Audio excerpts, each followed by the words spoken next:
আসসালামু আলাইকুম বন্ধুরা, সবাই কেমন আছেন?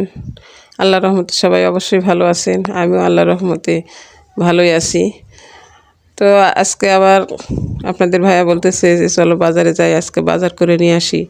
আসলে খাওয়ার কিছু নাই, আবার আমারও মেশিনের সব কিছু লাগে, এই জন্য প্রায় প্রায় বাজারে যেতে হয়।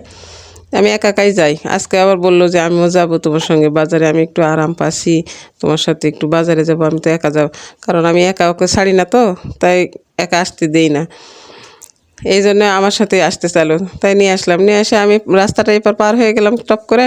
আমি বললাম যে আমার সাথেই চলো, তো বলছেন না আমি একা একাই পার হবো আমার মতো করে, তোমার সাথে তাড়াহুড়ো করে পার হতে যায় যদি সমস্যা হয়। তাই আমি এখানে পার হয়ে দাঁড়ায় আছি, ও পার হতেই পারতেছে না, ওপারেই আছে। আমি ওর সাথে সাথে আমিও হাঁটতেছি, ওপার থেকে ও হাঁটতেছে আর এপার থেকে আমি হাঁটতেছি। দেখেন আস্তে আস্তে ও গাড়ি থামা থামা পার হয়ে আসলো।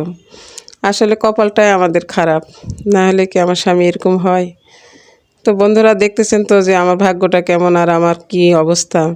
তো আমার পাশে অবশ্যই আপনারা দাঁড়াবেন। ধন্যবাদ।